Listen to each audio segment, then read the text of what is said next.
ചിന്താമംഗം മുഖം ചേതനയനയുഗം ചാരുനെറ്റിത്തടം നെൽപ്പൊൻതാരിൻ കാന്തി പൊങ്ങും പ്രഭയോട് പുരുരോമാലയാളുന്ന പൂമൈ ചന്തത്തിൽ ജാനുവോളം വരുമരിയ കലാബ്ജങ്ങളും തുംഗഭക്ത്യ ചിന്തിച്ചുള്ളത്തിലേന്റെ ഗുരുചരണയുഗം സന്തതം ഞാൻ തൊഴുന്നേ. ജയനാരായണ ഗുരുപ്രിയേ ശിവഗിരീശ്വരി ശാരദേ ചതുരാസ്യാക്ഷി ശരച്ചന്ദ്രമരീചികേ. ഓം ശ്രീനാരായണ പരമഗുരവേ നമഃ. ബഹുമാനപ്പെട്ട കൊച്ചി ഗുരുദേവ സത്സംഗം സാരഥികളെ, ഇവിടെ സന്നിഹിതരായിരിക്കുന്ന ഗുരുദേവ ഭക്തരായ സജ്ജനങ്ങളെ, ഗുരുജനങ്ങളെ, എല്ലാവർക്കും ഭഗവാൻ ശ്രീനാരായണ ഗുരുദേവന്റെ പരിപാവനമായ നാമത്തിൽ എൻ്റെ വിനീതമായ പ്രണാമം ആമുഖമായി അർപ്പിക്കുകയാണ്. ഒരിക്കൽ കൂടി പരിപാവനമായ ക്ഷേത്രാങ്കണത്തിൽ ഗുരുദേവ സത്സംഗം കൊച്ചി, ഇവിടെ അശോകം മാസ്റ്ററുടെ ഭാഷയിൽ പറയുകയാണെങ്കിൽ ഗുരുദേവ സത്സംഗം കൊച്ചി സാക്ഷാത്കരിച്ചിരിക്കുന്ന അശോക മാഷ നിങ്ങൾക്ക് എല്ലാവർക്കും അറിയാം. കഴിഞ്ഞ വർഷം വരെയൊക്കെ ഈ വേദിയിലിരുന്ന് എല്ലാവരെയും പരിചയപ്പെടുത്തുകയൊക്കെ ചെയ്ത വിശിഷ്ട വ്യക്തിയാണ്. അപ്പം അദ്ദേഹത്തിൻ്റെ ഒരു തനതായ ഭാഷയാണ്, എനിക്ക് വളരെ ഇഷ്ടപ്പെട്ട ഭാഷയാണ് സാക്ഷാത്കരിക്കുന്നത്. ഗുരുദേവ സത്സംഗം കൊച്ചി സാക്ഷാത്കരിക്കുന്ന ഈ വേദിയെ ഗുരുവിനെക്കുറിച്ച്, ഗുരുവുമായി ബന്ധപ്പെട്ടിട്ടുള്ളതുമായ വിഷയത്തെ ആസ്പദമാക്കി ഒരു ചെറിയ പ്രഭാഷണം നടത്താൻ എനിക്കും അസുലഭമായൊരു അവസരം തന്ന് അനുഗ്രഹിച്ച എല്ലാവരോടും, ഭാരവാഹികളടക്കമുള്ള എല്ലാവരോടും മഹാഗുരുവിൻ്റെ നാമത്തിൽ കൃതജ്ഞത കൂടി പ്രകാശിപ്പിക്കുകയാണ്. ഞാനിപ്പോൾ ചൊല്ലിയ ഒരു ശ്ലോകം നിങ്ങൾ എല്ലാവരും കേട്ടു. ആ ഇന്റർവെല്ലിന്റെ സമയത്ത് ശ്രീ പ്രാൺ സ്വാമി ചൊല്ലിയെന്ന് നിങ്ങൾ ശ്രദ്ധിക്കുക. അത് ചൊല്ലിയ അതിൻ്റെ പേരാണ് പ്രാൺ. അദ്ദേഹം പാലാരിവട്ടം സത്സംഗം നടത്തുന്ന ക്ലാസ്സിലെ ഒരു പഠിതാവാണ്. ഞാൻ വലിയ സന്തോഷത്തോടു കൂടി പറയണേ, എൻ്റെ ശിഷ്യനാണ്. ആള് വലിയ ആളാണ്, പക്ഷെ എൻ്റെ ശിഷ്യനാണ്. അദ്ദേഹം ഇത് വളരെ എന്നെക്കാളും മനോഹരമായിട്ട് ഇത് ചൊല്ലി. എന്താണ് ഇതെടുത്ത് ചൊല്ലാൻ കാരണം എന്ന് ചോദിച്ചു കഴിഞ്ഞാൽ ഒരു കാരണമുണ്ട്. ഈ വർഷം 2024 നേരത്തെ ഇവിടെ പ്രഭാഷണങ്ങളൊക്കെ നടത്തിയ മഹത് വ്യക്തികളൊക്കെ പ്രതിപാദിച്ച കാര്യമാണ്. ഞാനൊന്ന് ആവർത്തിക്കുന്നത് മാത്രമേ ഉള്ളൂ. 2024 എന്ന വർഷത്തിൻ്റെ പ്രാധാന്യം ഇവിടെ വൈദ്യു പുഴുക്കിനടുത്ത് എടുത്തെടുത്ത് പറഞ്ഞു. ഒരുപാട് കാര്യങ്ങൾ. ഇവിടെ ശതാബ്ദി ആഘോഷം വരുന്ന ഒരു വർഷമാണ്. തീരാ പോവുകയാണെങ്കിലും 2024 കുമാരനാശാന്റെ ചരമ ശതാബ്ദി വർഷം കൂടിയാണ്. തീരാൻ പോവുകയാണ്. ഇനി ഏതാനും 2-3 ദിവസങ്ങൾ കഴിഞ്ഞാൽ കുമാരനാശാൻ അന്തരിച്ചത്, ബോട്ടുമുങ്ങി അന്തരിച്ചത് ജനുവരി 16. ഈ ജനുവരി 16 വരുമ്പോൾ ആ ശതാബ്ദി ആഘോഷം സമാപിക്കുകയാണ്. അതിന്റെ പശ്ചാത്തലമൊന്നും പറയേണ്ട. റെഡിമർ ബോട്ട് മുങ്ങിയാണ് ആശാൻ അന്തരിച്ചത്. ഇപ്പൊ ആഘോഷം തീരാൻ പോവുകയാണ്. ജനുവരി 16 വരുമ്പോൾ, അത് കഴിഞ്ഞ ജനുവരി 16 തന്നെ തുടങ്ങി. വരുന്ന ജനുവരി 16 വരെ ആ ഒരു വർഷം ആശാന്റെ ചരമശതാബ്ദി വർഷമായിട്ട് ലോകമെമ്പാടും ഗുരുഭക്തന്മാരുള്ളിടത്തൊക്കെ, ആശാന്റെ ആരാധകരുള്ളിടത്തൊക്കെ ഈ വർഷം ആചരിച്ചു കൊണ്ടിരിക്കുക. ആ വർഷം അവസാനിക്കുന്നതിന് മുൻപ് കുമാരനാശാൻ അനുഭവിച്ചറിഞ്ഞ തന്റെ ഗുരുവിന്, നോക്കിക്കണ്ട ഗുരുവല്ല, കുമാരനാശാൻ അനുഭവിച്ചറിഞ്ഞ തന്റെ ജീവസർവസ്വമായിരുന്ന ഈ മഹാഗുരുവിനെ ആശാൻ എങ്ങനെ സാക്ഷാത്കരിച്ചു എന്ന് വ്യക്തമാക്കുന്ന ഒരു കൃതിയാണ് ഗുരുപാദ ദശകം.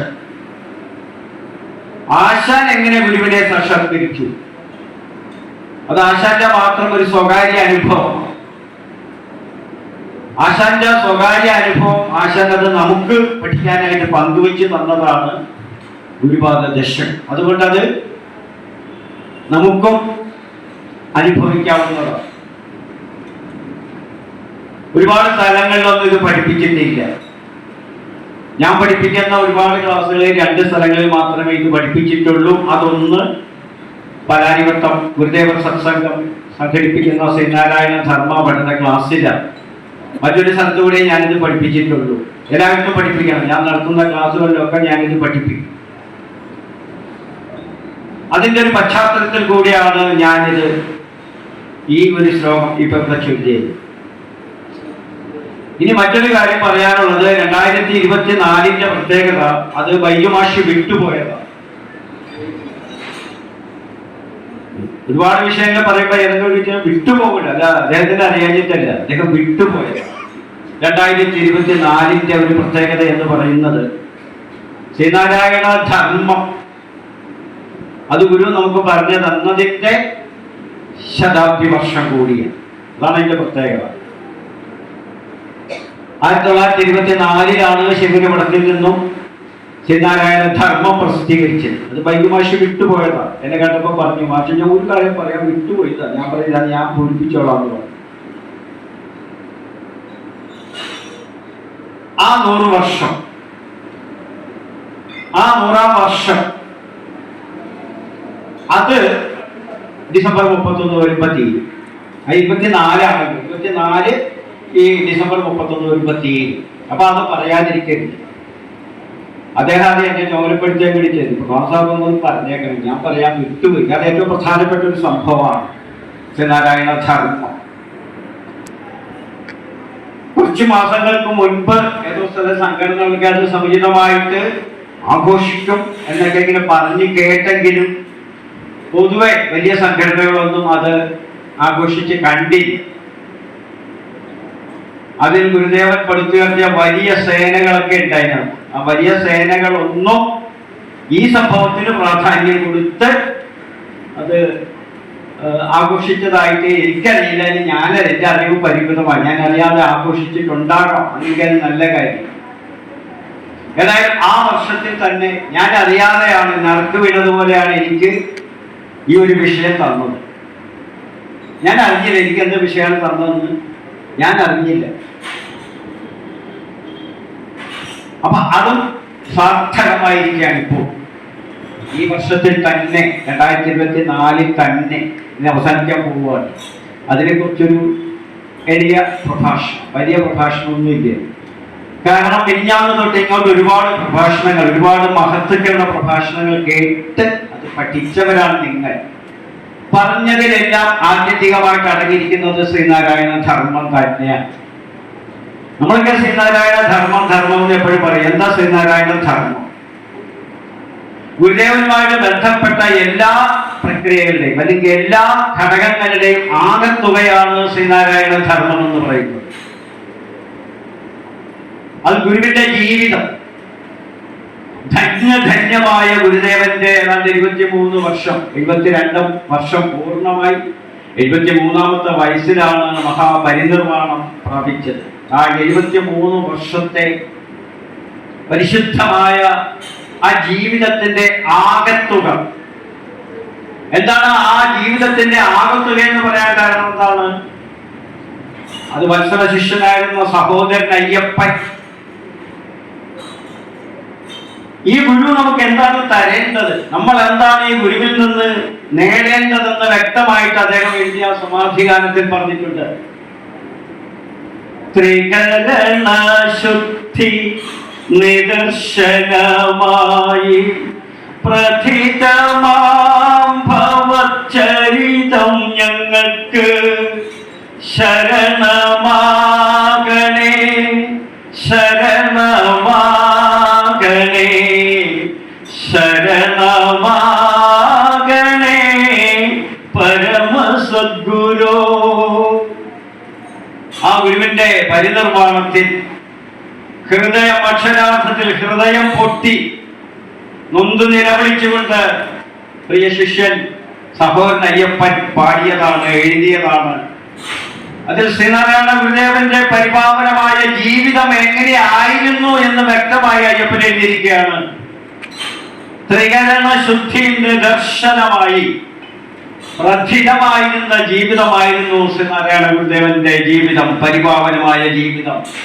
ത്രികരണ ശുദ്ധി, 3 കരണങ്ങൾ കൊണ്ടും സംശുദ്ധമായിരുന്നു ഗുരുവിന്റെ ജീവിതം.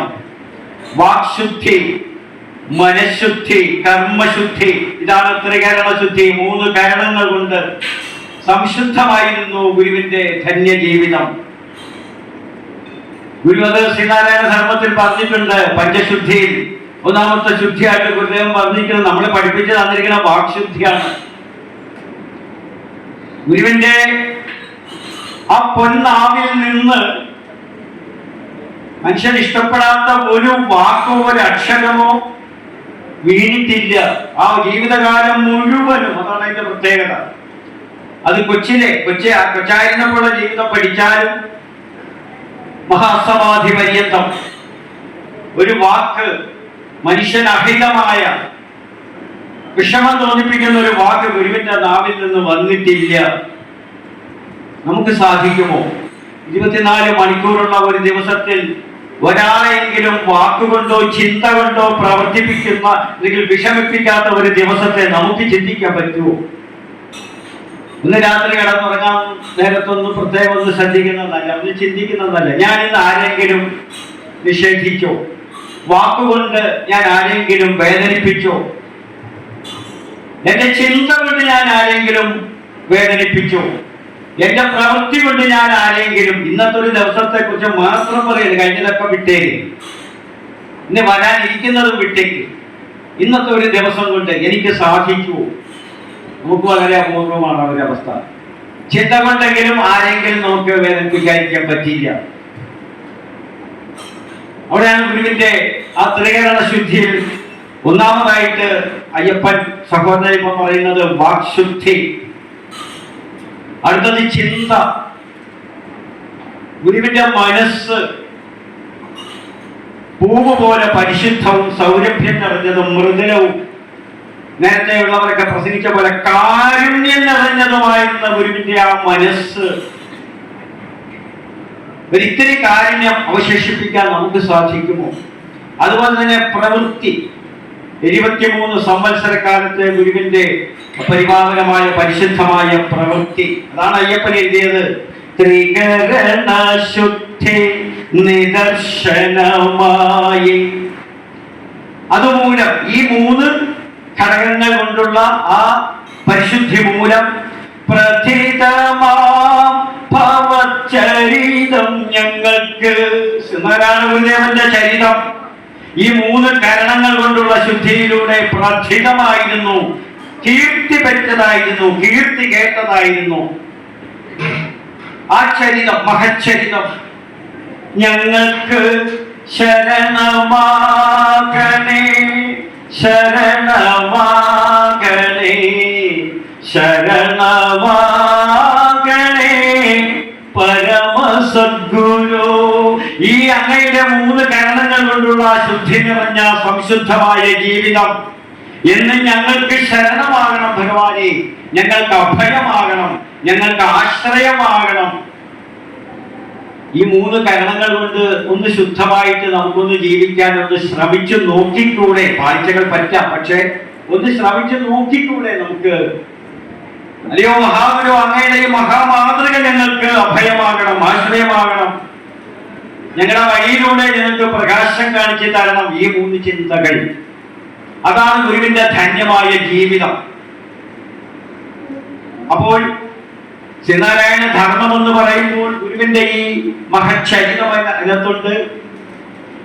ഇനി മറ്റൊന്ന് ഗുരുവിന്റെ കൃതികൾ. ഈ കൃതികൾ എന്ന് പറയുമ്പോൾ അതിനകത്ത് വാമൊഴി വന്നിട്ടുണ്ട്, എഴുതി ചേർക്കാത്തതാണെങ്കിൽ പോലും അതിനകത്ത് ഗുരുവിന്റെ വാമൊഴികൾ വന്നിട്ടുണ്ട്. വരമൊഴികളാണ് നമ്മുടെയൊക്കെ കയ്യിലിരിക്കുന്ന പുസ്തകം, സമ്പൂർണ്ണ കൃതികൾ. അതോടൊപ്പം തന്നെ ശ്രീനാരായണ ധർമ്മം, ഇതൊക്കെ വരമൊഴികളാണ്. വരമൊഴികളല്ലാതെ തന്നെ വാമൊഴികളായി ആ ഗുരു നമുക്ക് ഒരുപാട് ഉപദേശങ്ങൾ, നിർദ്ദേശങ്ങൾ തന്നിട്ടുണ്ട്. അത് പഠിക്കണം. അതിനകത്ത് ഗുരുവിന്റെ ജീവചരിത്രം പെടും. ജീവചരിത്രം എന്ന് പറയുമ്പോൾ ആധികാരികതയുള്ള ജീവചരിത്രം ഒരുപാട് പേര് എന്തൊക്കെയോ പഠിച്ചു വെച്ചിട്ടുണ്ട്. അതൊക്കെ വായിച്ച് വഴിതെറ്റരുത്. പക്ഷെ വായിക്കണം, വായിച്ചാലേ വഴിതെറ്റിക്കുന്നു എന്ന് നമുക്ക് തിരിച്ചറിയാൻ പറ്റുള്ളൂ. ആരുടെ നിന്നൊന്നും പേരൊന്നും പറയുന്നത് ഒരു സഭയുടെ അത് ഔചിത്യം ചേർന്നതല്ല. ഒരുപാട് പേര് വഴിതെറ്റിക്കുന്ന രീതിയിൽ ഗുരുവിന്റെ ജീവചരിത്രത്തെ നമുക്ക് പറഞ്ഞു തന്നിട്ടുണ്ട്. അപ്പൊ ഗുരുവിന്റെ ജീവചരിതം അത് മനസ്സിലാക്കണം, അത് പഠിക്കണം. ശ്രീനാരായണ ധർമ്മത്തിന്റെ ഭാഗമാണ്. അത് പഠിക്കാതെ ഗുരുവിന്റെ ശ്രീനാരായണ ധർമ്മത്തെ കുറിച്ച് പറയാൻ പറ്റില്ല. കാരണം ധർമ്മം എന്ന് പറയുന്നത് അനുഷ്ഠിച്ച് കാണിക്കാനുള്ളതാണ്, വെറും പ്രസംഗിച്ച് കളയാനുള്ളതല്ല. അതിലേക്ക് നമുക്ക് പിന്നീട് വരാം. അതും ജീവിത മാതൃകയായിട്ട് ഗുരുദേവൻ അനുഷ്ഠിച്ച് കാണിച്ച് തന്നതാണ് 73 വർഷത്തെ മഹത്തായ ജീവിത ചരിതം എന്ന് പറയുന്നത്. അതുപോലെ ഗുരുവിന്റെ കൃതികൾ, നമ്മളൊക്കെ പഠിച്ചുകൊണ്ടിരിക്കുന്ന കൃതികൾ. ഇവിടെ ഞാൻ പഠിപ്പിക്കുന്ന പല ക്ലാസ്സുകളിലെയും വിദ്യാർത്ഥികളിവിടെ വന്നിട്ടുണ്ട്. എന്നെ ഏറെ സന്തോഷിപ്പിച്ചത് അതാണ്. ഞാൻ ഊണ് കഴിക്കാനായിട്ട് ഇങ്ങനെ ഇറങ്ങി അവിടെ നിന്നപ്പോ 2 ചേച്ചിമാര് പോകാനൊരുങ്ങുകയാണ്. വീട്ടിൽ പോകും, ഇതൊക്കെ അത്യാവശ്യം ഉണ്ടായിട്ടേ. അപ്പൊ വേറൊരു ചേച്ചി അതെ പോകണം, ഞാൻ പോകും രാവിലെ ഇന്നലെയും വന്നു, രാവിലെ തൊട്ട്. അല്ല, അത് നിങ്ങളുടെ പ്രഭാഷണ സാറിന്റെ പ്രഭാഷണം, എന്തൊട്ട് പ്രഭാഷണം, അയാളുടെ ചവക്കൽ ഞാൻ എത്ര കേട്ടതാണ്, അത്രേ ഉള്ളൂ. ഞാൻ ഇന്ന് കേട്ടൊരു കാര്യമാണ്. അപ്പൊ അങ്ങനെ തോന്നാം. അതൊക്കെ ഓരോരുത്തരുടെ മാനസിക ഭാവവും അവരുടെ എന്നെക്കാളൊക്കെ ഉയർന്ന ദാർശനിക തലത്തിൽ വിരാജിക്കുന്നവരാണെങ്കിൽ തീർച്ചയായിട്ടും എന്റെ പ്രസംഗം അധരവ്യായമായിട്ട് തോന്നും. അതിനകത്ത് കുറ്റം പറയേണ്ട കാര്യമില്ല. അപ്പോഴാണ് ഈ കൂടെ പറഞ്ഞാൽ വന്ന് ഈ നിൽക്കുന്നതാണ്. അയ്യോ സാറേ നമസ്കാരം, പറഞ്ഞ കാര്യം. അയ്യോ സാറേ നമ്മൾ ഒരു കുഴപ്പമില്ല, എന്താ പറ്റി പറയും. അല്ല എന്നാ ഞാൻ പോകുന്നില്ല. അപ്പൊ അത്യാവശ്യമൊന്നും ഇല്ലായിരുന്നു. ഞാൻ പറഞ്ഞ പൊയ്ക്കോ, അത് പൊയ്ക്കോ, ഇത് അത്യാവശ്യം ഉണ്ടായിട്ടില്ല. അല്ലെങ്കിൽ അധരവ്യായാമം കാണാനുള്ള കരുത്തമില്ലാഞ്ഞിട്ടായിരിക്കും. പക്ഷെ എന്നെ സന്തോഷിപ്പിച്ചിരിക്കുന്ന ഏറ്റവും വലിയ ഘടകമെന്ന് പറയുന്നത് പലാരിവട്ടം, പള്ളൂരുത്തി, വൈപ്പിൻ യൂണിയൻ നടത്തുന്ന ചെറായിലെ വിസർമ്മ പഠന കേന്ദ്രം, പറവൂരിൽ ഏതാനും ചെറുപ്പക്കാരി ചേർന്ന് സംഘടിപ്പിച്ച അവിടെ ഒരു സത്സംഗമുണ്ട്. അതിന് ശ്രീനാരായണ സത്സംഗം നോർത്ത് പറവൂർ എന്നാണ് അവർ പേരിട്ടിരിക്കുന്നത്. അതിന്റെ ആഭിമുഖ്യത്തിൽ വളരെ ഭംഗിയായിട്ട് 2 വർഷമായിട്ട് ക്ലാസ് നടന്നിരിക്കുകയാണ്. ആലുവ SNDP യൂണിയന്റെ ക്ലാസ് ഇപ്പോൾ ആലുവ അദ്വൈതാശ്രമത്തിലാണ് നടക്കുന്നത്. ആ ക്ലാസ്സിലെ വിദ്യാർത്ഥികൾ പൂത്തോട്ട ശ്രീവല്ലഭ ക്ഷേത്രത്തിലെ ക്ലാസ്, മാസത്തിൽ 2 ക്ലാസ്, അങ്ങനെ ഒരുപാട് ക്ലാസ്സുകളൊക്കെ. അതുപോലെ തലശ്ശേരി ജഗന്നാഥ ക്ഷേത്രം, അവിടുന്ന് ആരും ഇവിടെ വന്നിട്ടില്ല. മാസത്തിൽ 2 ദിവസം വെച്ച് തലശ്ശേരി ജഗന്നാഥ ക്ഷേത്രത്തിന് ക്ലാസ് നടക്കുന്നുണ്ട്. അവിടുന്ന് വരാൻ പറ്റില്ല. ഞാൻ വെറുതെ അറിയിച്ചു, അയ്യോ സാറേ വരാനായിട്ട് സാധിക്കില്ല. അവര് ശിവഗിരി തീർത്ഥാടന ഒരു ദീപശിഖ യാത്ര അവിടുന്ന് തുടങ്ങിയിരിക്കുകയാണ്, അതുകൊണ്ട് വരാം, അല്ലെങ്കിൽ ഞങ്ങൾ വരുമായിരുന്നു. അപ്പൊ എന്നെ ഏറെ പ്രസാദിപ്പിച്ചിരിക്കുന്ന കാര്യം, ഞാൻ വളരെ അഭിമാനത്തോടു കൂടുകയാണ്. എന്റെ മഹാസമ്പത്തെന്ന് ഞാൻ കരുതുന്ന എന്റെ വിദ്യാർത്ഥികൾ എന്റെ സമ്പത്താണ്. ആ വിഷയത്തിൽ ഞാനൊരു വലിയ ധനികനാണ്. അതാണ് എന്റെ പ്രത്യേകത. എന്റെ വിദ്യാർത്ഥികൾ, എന്റെ ശിഷ്യന്മാർ അഭിമാനത്തോടു കൂടിയവർ. അതുപോലെ എന്നെ സ്നേഹിക്കുന്ന ഒരുപാട് പേര്, ശിഷ്യരല്ലാത്തവരും ഉണ്ട്. ചില ഏകലവ്യന്മാരും ഉണ്ട് ആ കൂട്ടത്തിൽ. ഏകലവ്യന്റെ കഥാതിയല്ല, എന്തോ അസൗകര്യമുണ്ട്, ക്ലാസ്സിലൊന്നും വന്നാൽ പഠിക്കാൻ പറ്റുന്നില്ല. പക്ഷെ അവരെന്നെ ശ്രദ്ധിക്കുന്നുണ്ട്. മറ്റു ഗുരുക്കന്മാരുടെ കീഴിലും ഞാൻ മാത്രമല്ലല്ലോ ഇവിടെ പഠിപ്പിക്കാനുള്ളത്, വേറെ എത്രയോ അറിവുള്ള ഗുരുക്കന്മാരി നാട്ടിൽ അവരുടെയൊക്കെ കൂടെ പഠിക്കുന്ന ശിഷ്യന്മാരെല്ലാവരും ഇവിടെ ഉണ്ട്. അതാണ് ഏറ്റവും സന്തോഷമുള്ള വസ്തുത എന്ന് പറയുന്നത്. അവിടെയൊക്കെ നമ്മൾ ഗുരുദേവ കൃതിക്കാണ് പ്രാധാന്യം കൊടുക്കുന്നത്. ശ്രീനാരായണ ധർമ്മം, അതുപോലെ ഗുരുദേവന്റെ മറ്റ് സ്തോത്ര കൃതികളും ദാർശനിക കൃതികളൊക്കെ. ഈ കൃതികൾ പഠിക്കണമെന്ന് ഞാൻ പറഞ്ഞതിന്റെ കാരണം, കേരളത്തിന്റെ പൊന്നാവായിരുന്നു ഡോക്ടർ സുകുമാർ അഴീക്കോട്. പൊന്നാവ്. ആ പൊന്നാവിന്നില്ലാത്തതിന്റെ ദോഷം ഈ സമൂഹത്തിൽ നമ്മൾ അനുഭവിക്കുന്നുണ്ട്. പ്രതികരിക്കാൻ, ഒന്നിനോടും പ്രതികരിക്കാൻ ആരുമില്ലാത്ത ഒരു അനാഥാവസ്ഥ ഇന്ന് കേരളത്തിൽ നിലനിൽക്കുന്നുണ്ട്. പക്ഷെ ഒരു കാലത്ത് അത് സനാഥമായിരുന്നു. കാരണം പ്രതികരിക്കാൻ ഒരു നല്ല നാക്കുണ്ടായിരുന്നു. ആ നാക്ക് ഡോക്ടർ സുകുമാർ അഴീക്കോടിന്റെ നാക്കായിരുന്നു. നമുക്കൊക്കെ അന്തസ്സോടുകൂടി പറയാം സുകുമാർ അഴീക്കോട്. അദ്ദേഹം ഇല്ല. അദ്ദേഹം പറഞ്ഞതല്ല, അദ്ദേഹം എഴുതി വച്ചിരിക്കുന്നത്. നിങ്ങൾ ഡോക്ടർ ടി ഭാസ്കരൻ സാറിന്റെ സമ്പൂർണ്ണ കൃതികളുടെ വ്യാഖ്യാനം എടുത്ത് വായിച്ചാൽ അതിന്റെ അവതാരികയിൽ അത് അഴീക്കോട് മാഷാണ് എഴുതി വച്ചിരിക്കുകയാണ്. ഈ കൃതികൾ, ഇപ്പൊ ഗുരുവിന്റെ കൃതികൾക്കാണ് അദ്ദേഹം അവതാരിക എഴുതിയിരിക്കുന്നത്, വ്യാഖ്യാനത്തിനാണ് അവതാരിക എഴുതിയിരിക്കുന്നത്. അതിൽ അഴീക്കോട് മാഷി എഴുതി പൊൻതൂലിക കൊണ്ട് എഴുതി വെച്ചിരിക്കുകയാണ്. ഈ കൃതികൾ പഠിച്ചനുഭവിക്കുന്നവർ. ഏത് കൃതികൾ? ശ്രീനാരായണ ഗുരുദേവന്റെ കൃതികൾ പഠിച്ചനുഭവിക്കുന്നവർ ഈ വിശ്വത്തിന്റെ പാപക്കറകളെ കഴുകിക്കളയുകയാണ് ചെയ്യുന്നത്. വിശ്വത്തിന്റെ പാപക്കറകളെ കഴുകിക്കളയുകയാണ് ചെയ്യുന്നത്. നമ്മുടെ ഉടുപ്പും മുണ്ടിലും ഒക്കെ കറ വന്നാൽ നമുക്ക് ഡിറ്റർജന്റ് സോപ്പോ ഒക്കെ ഇട്ടൊക്കെ കഴുകിക്കളയാം. പക്ഷെ പാപക്കറകളെ ഏത് സോപ്പിട്ട് കഴുകിക്കളയാൻ പറ്റും? ഏത് ഡിറ്റർജന്റ് ഇട്ട് പാപക്കറകളെ കഴുകിയാൻ പറ്റും? ഈ ലോകത്തിന്റെ പാപക്കറകളെ കഴുകിക്കളയുന്ന ഡിറ്റർജന്റ് ആണ് ഗുരുദേവ കൃതികൾ. ഇത് പറഞ്ഞത് അഴീക്കോട് മാഷ. അപ്പൊ ഇത് പഠിക്കേണ്ടതിന്റെ ആവശ്യകതയൊന്ന് അറിയിക്കാൻ വേണ്ടിയിട്ടാണ് ഞാനിത് പറഞ്ഞത്. ഒരുപാട് പേര് പഠിക്കുന്നുണ്ട്, പഠിക്കാൻ പറ്റാത്തവരും ഒരുപാട് പേരുണ്ട്. അങ്ങനെ പഠിക്കാൻ പറ്റാത്തവർക്ക് നമുക്കിന്ന് പഠിക്കാൻ സൗകര്യമുണ്ട്, ഒരുപാട് സൗകര്യങ്ങൾ ഉണ്ട്. പണ്ടൊക്കെ പഠിക്കാൻ പറയുമ്പോൾ ഞങ്ങൾക്ക് പഠിപ്പിച്ചു തരാൻ ആളില്ല സാർ എന്ന് പറയുമ്പോൾ ഇന്ന് അവസ്ഥയില്ല. ഞാൻ മാത്രമല്ല, ഒരുപാട് മഹാത്മാക്കള് ഗുരുദേവ കൃതികൾ പല ഭാഗങ്ങളിലായിട്ട് പഠിപ്പിക്കുന്നുണ്ട്. എവിടെ വേണമെങ്കിലും നമ്മുടെ സൗകര്യത്തിന് അനുസരിച്ച് പഠിക്കാം. പലാരിവട്ടത്തുകാർക്ക് വളരെ സൗകര്യത്തിനാണെന്ന് ഇവിടെ ശ്രീനാരായണ ധർമ്മ പഠന കേന്ദ്രം. വൈകുന്നേരക്കാർക്ക് അവിടെ ഉണ്ട്, വച്ചാക്കളുണ്ട്. പടുവരുത്തിക്കാർക്ക് സൗകര്യമുണ്ട്, ആലുവാക്കാർക്ക് സൗകര്യമുണ്ട്. അല്ലാതെ തന്നെ ഒരുപാട് ഗുരുക്കന്മാർ പഠിപ്പിക്കുന്ന നല്ല വിശിഷ്ടമായ വൈശിഷ്ട്യമുള്ള പഠന കേന്ദ്രങ്ങളുണ്ട്. എവിടെയാണെങ്കിലും ഇതൊന്നും പഠിക്കാൻ പ്രത്യേകത ഇരിക്കണം. എന്തോ ഒരു വൈമുഖ്യം ഭൂരിപക്ഷ പേരിലുണ്ട്, എന്തോ ഒരു വൈമുഖ്യം. ഞാൻ ഒരു കാര്യം എടുത്തു ചോദിക്കുകയാണ്. ഗുരുദേവന്റെ ഭക്തന്മാരെന്ന് പറഞ്ഞ് നടക്കുന്നവരല്ലാതെ വേറെ ആരും പഠിക്കും? ആരും പഠിക്കില്ല. അതാണ് എന്റെ പ്രത്യേകത.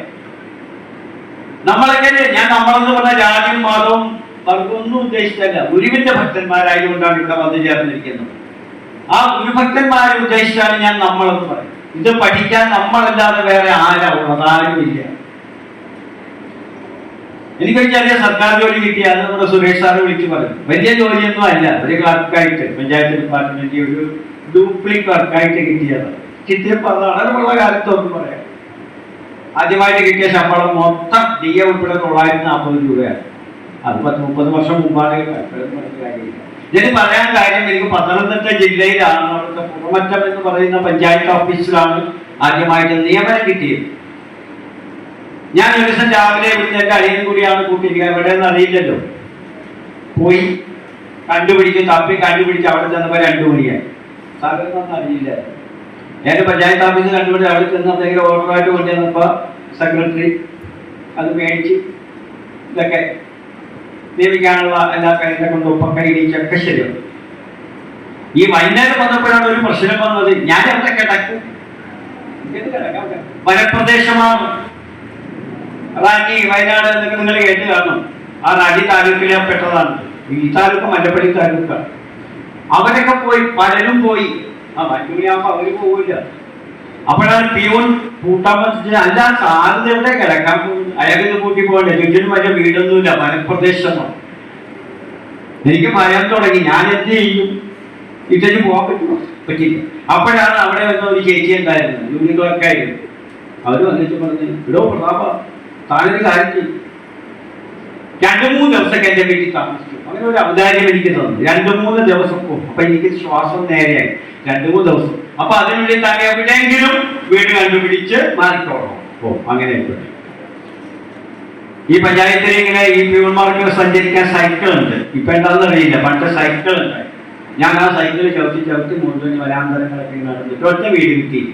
3-ാം ദിവസം സഞ്ചരിച്ചിട്ട് ഒരൊറ്റ വീട് എനിക്ക് കിട്ടിയില്ല. എനിക്ക് ഭയം കൂടി വന്നു. ഞാൻ എന്ത് ചെയ്യും? അപ്പോഴാണ് ഇവര് പറഞ്ഞത്, ഞാൻ 3 ദിവസം ഞാനിവിടെ താമസിച്ചതിന്റെ ആ ഒരു ഫലം, എന്റെ എന്തൊക്കെയോ ഗുണങ്ങൾ കണ്ടിട്ട് താനൊരു കാര്യം, കുറച്ചാളുകൂടി ഇവിടെ താമസിച്ചു. എനിക്ക് അവർ നീട്ടി തന്നു, എക്സ്റ്റെൻഡ് ചെയ്ത് തന്നു. കുറച്ച് ആളുകൂടി 1 മാസത്തെ കഴിഞ്ഞ് കൂടി പറ്റുമോ? ഞാൻ പറഞ്ഞ സന്തോഷം. ഞാൻ 1 മാസം കൂടിയൊക്കെ ഇങ്ങനെ കറങ്ങിയെടുത്തിട്ട് കിട്ടണില്ല. അപ്പൊ ഇവര് പറയുന്നുണ്ട്, താനിക്ക് പോകണ്ട. അപ്പൊ എന്റെ എന്തോ സ്വഭാവത്തിന്റെ പ്രത്യേകത കൊണ്ടാണ് അതാണ് ഞാൻ ചിന്തിക്കേണ്ടത്. ഈ സ്വഭാവത്തിന് എന്തെങ്കിലും നന്മയുണ്ടായിരുന്നെങ്കിൽ അത് എനിക്ക് കിട്ടിയത് ഈ ഗുരുവിന്റെ ദർശനത്തെ പഠിച്ചിട്ടാണ് കിട്ടിയത്. ഓർത്തേക്കണം, ഞാൻ ശബരിമലത്തിൽ നിന്ന് പോകുന്നതിന് ശേഷമാണ്, ബ്രഹ്മവിദ്യാലയത്തിലെ പഠനത്തിന് ശേഷമാണ് എനിക്ക് ഈ സംഭവം ഉണ്ടായത്. എനിക്ക് അതിൽ നിന്ന് കിട്ടിയ നന്മ ഞാൻ അവരോടൊന്നും പറഞ്ഞില്ല. അവർ തിരിച്ചറിഞ്ഞത് കൊണ്ടാണ്. നമുക്ക് പ്രയോജനപ്പെടുമെന്ന് മനസ്സിലായില്ലേ? അത് പഠിക്കാൻ പ്രയോജനപ്പെടുമെന്ന്. അപ്പൊ ഞാനൊരു വീട് കണ്ടുപിടിച്ചു. അപ്പൊ ഞാൻ പറഞ്ഞ ചേച്ചി, അതിന്റെ പേര് വിജയമെന്നാണ്. ചേച്ചി, ഞാനപ്പോ ഒരു വീട് തന്നെ ഞങ്ങള് വിടില്ല. പിന്നെ എന്ത് ചെയ്യാം? ഞാൻ അവരുടെ കൂടെ താമസിച്ചു. എനിക്ക് ഭക്ഷണം, ഒരു മുറി ഒക്കെ അവർ തന്നു. എനിക്ക് മാസം ശമ്പളം കിട്ടുമ്പോൾ അവസാനം ഞാൻ അവരുടെ കൊടുക്കും. കണക്ക് പറയാൻ പറ്റിയില്ലല്ലോ. ചേച്ചി എന്താന്ന് വെച്ചാൽ എടുത്തിട്ട് ബാക്കി തന്നേ. അങ്ങനെയല്ലേ പറയാൻ പറ്റും. അത് കുറച്ച് കാശ് ഒരുപാടൊന്നും എടുത്തില്ല, ബാക്കി കാശ് എനിക്ക്. അങ്ങനെ ഞാൻ അവിടെ കഴിയുകയാണ്. ആ വീടിന്റെ ഒരു പ്രത്യേകത എന്നെ ആകർഷിച്ചത്, 2 നേരവും പ്രാർത്ഥന ചെയ്യുന്ന വീടാണ്. അതാണ് എന്നെ ആകർഷിച്ചത്.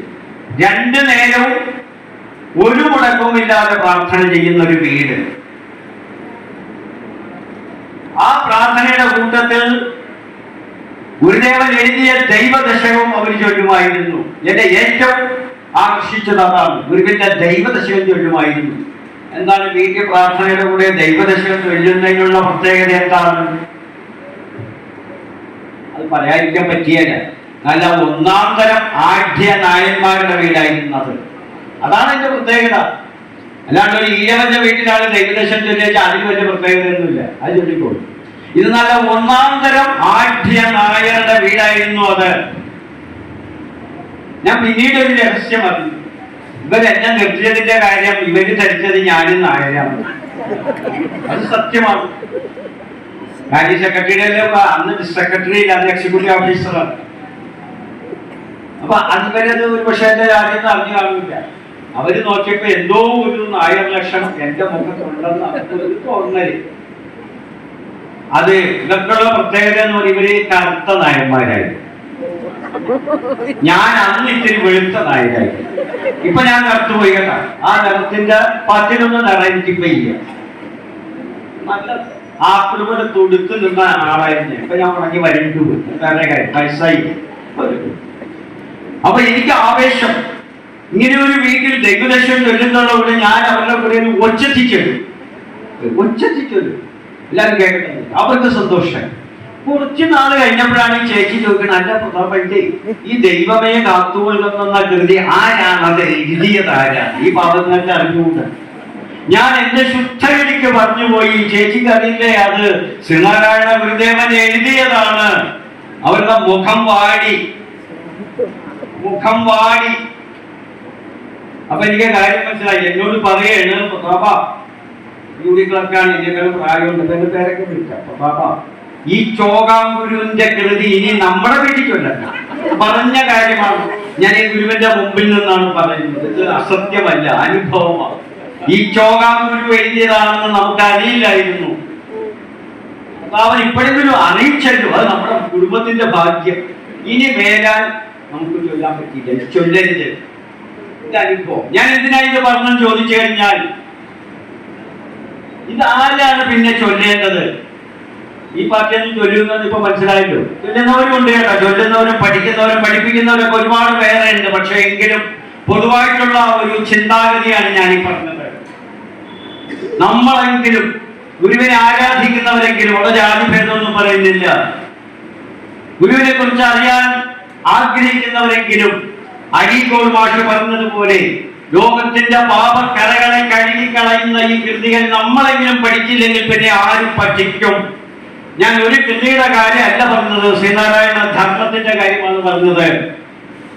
ആ ധർമ്മത്തിൽ ഗുരുവിന്റെ എല്ലാ കൃതികളും പെടും. ധർമ്മത്തിൽ നിന്ന് കൃതികളെ മാറ്റി നിർത്താൻ പറ്റില്ല. എല്ലാ കൃതികളും, സ്തോത്ര കൃതികളായാലും ദാർശനികമായാലും എല്ലാത്തിലും ശ്രീനാരായണ ധർമ്മത്തെ അടക്കം ചെയ്തിട്ടുണ്ട് ഗുരു.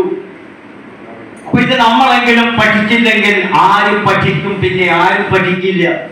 അതിന്റെ ഉദാഹരണമാണ് ഞാൻ നേരത്തെ പറഞ്ഞത്. അല്ലാതെ എന്റെ കഥ പറയാൻ വേണ്ടി വന്നതല്ല. നമുക്കിത് പഠിക്കണം. ധർമ്മം എന്താണ്? ധർമ്മം, നമ്മുടെ വിഷയം ധർമ്മമാണ്. ഞാൻ എന്റെ രീതിക്ക് പറയാൻ വരികയാണെങ്കിൽ എനിക്ക് സമയമൊന്നും പോകട്ടെ. അതുകൊണ്ട് ശ്രീനാരായണ ധർമ്മത്തിന്റെ അവിടെ ഇവിടെയൊക്കെ ഒന്ന് തൊട്ടു പോകുന്നേ ഉള്ളൂ. ഞാൻ ധർമ്മം എന്ന വാക്കിന്റെ ശരിയായ നിഷ്പത്തി എന്ന് പറയുന്നത് യദഭ്യുദയ നിശ്രേയസഃ സിദ്ധി സദ്ധർമ്മഃ. യദഭ്യുദയ നിശ്രേയസഃ സിദ്ധി സദ്ധർമ്മഃ. അതാണ് ധർമ്മം.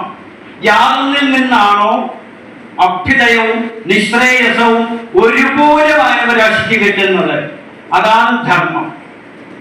യാതൊന്നിൽ നിന്നാണോ അഭ്യുദയവും നിശ്രേയസവും ഒരുപോലെ മനുഷ്യന് മാനവരാശിക്ക് കിട്ടുന്നത്, അതാണ് ധർമ്മം. അഭ്യുദയം എന്ന് പറഞ്ഞാൽ നേരത്തെ ഇവിടെ പറഞ്ഞു, അദ്ദേഹം നടരാജ മാഷ് അത് പറഞ്ഞു, ഭൗതികമായ വളർച്ചയാണ് അഭ്യുദയം എന്ന് പറയുന്നത്. നമുക്ക് ഭൗതികമൊക്കെ സാധാരണ മനുഷ്യരാണ്, നമ്മളൊക്കെ ജനിച്ചവരാണ്, മരിക്കോളം ജീവിക്കേണ്ടവരാണ് നമ്മൾ. അതിനെല്ലാ തരത്തിലുമുള്ള ഭൗതികമായ വളർച്ച നമുക്ക് ആവശ്യമാണ്. അതാണ് ഭൗതികം. മറ്റേ നിശ്രേയസം, ആധ്യാത്മികമായ ഔന്നത്യം. ഇത് രണ്ടും കൂടി കൂടുമ്പോഴാണ്, ഈ രണ്ടും കൂടി യാതൊന്നിൽ നിന്ന് കിട്ടുന്നോ അതിനെയാണ് ധർമ്മം എന്ന് വിളിക്കേണ്ടത്. അതാണ് ധർമ്മം. അപ്പൊ ധർമ്മത്തിൽ നിന്ന് നമുക്ക് ഭൗതികമായ വളർച്ചയും കിട്ടണം, ആത്മീയമായ വളർച്ചയും കിട്ടണം. അതാണ് ധർമ്മം എന്ന് പറയുന്നത്. ശ്രീനാരായണ ധർമ്മത്തിൽ നിന്ന് നമുക്കിത് കിട്ടുന്നുണ്ടോ എന്ന് പരിശോധിക്കണം. അപ്പോഴാണ് ഇത് ധർമ്മമാണോ എന്ന് നമുക്കറിയേണ്ടത്. ഇപ്പൊ ഇത് ശിവഗിരി തീർത്ഥാടന കാലം, അവിടെ കഴിഞ്ഞ 15-ാം തീയതി മഠാധിപതി വിളക്ക് കൊളുത്തി മന്ത്രി രാമചന്ദ്രൻ കടന്നപ്പള്ളി ഉദ്ഘാടനം ചെയ്ത് കഴിഞ്ഞു. തീർത്ഥാടന മഹാമഹം തുടങ്ങിക്കഴിഞ്ഞു. എന്റെ തീർത്ഥാടനത്തിന്റെ ലക്ഷ്യം ഞാൻ പറയേണ്ട എല്ലാവർക്കും അറിയാം. 8 ലക്ഷ്യങ്ങൾ. ആ 8 ലക്ഷ്യങ്ങളെ ഒന്ന് പരിചിതത്തിൽ നോക്കിയാൽ അറിയാം, ഗുരുദേവൻ ആ 8 ലക്ഷ്യങ്ങളിലും ഭൗതികവും ആധ്യാത്മികവുമായ ആ ഘടകങ്ങളെ ഉൾക്കൊള്ളിച്ചിട്ടുണ്ട്.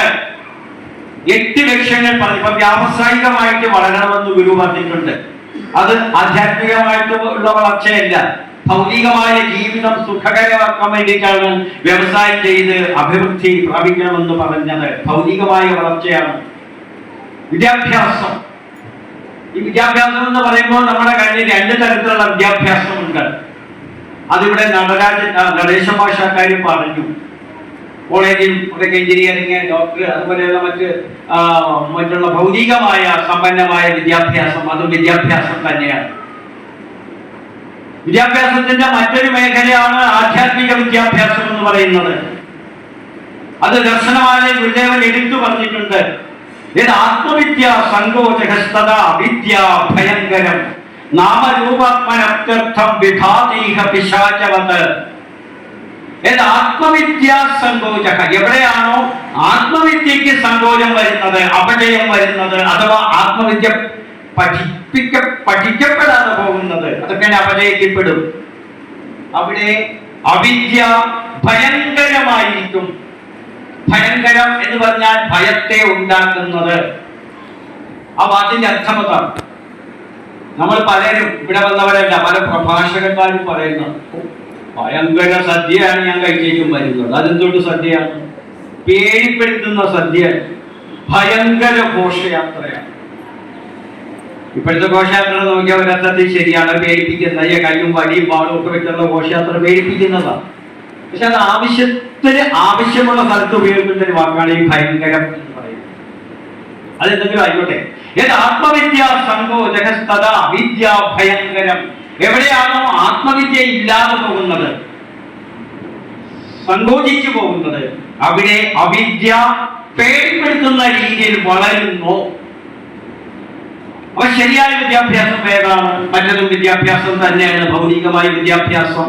അത് വിദ്യാഭ്യാസം തന്നെയാണ്, ഒരു സംശയമില്ല കാര്യം. പക്ഷേ ഗുരു എഴുത്ത് ദർശനമായി പറയുകയാണ്, ആത്മവിദ്യക്ക് എവിടെ അപജയം സംഭവിക്കുന്നതോ അവിടെ അവിദ്യ, അജ്ഞാനം, അന്ധകാരം ഭയങ്കരമായി ഭയപ്പെടുത്തുന്ന രീതിയിൽ വളരുന്നു. അപ്പൊ നമ്മളെ ഭയപ്പെടുത്താത്ത വിദ്യ ഏതാണ്? അത് ആത്മീയ വിദ്യയാണ്. അതാണ് ബ്രഹ്മവിദ്യ എന്ന് പറയുന്നത്. ബ്രഹ്മവിദ്യ.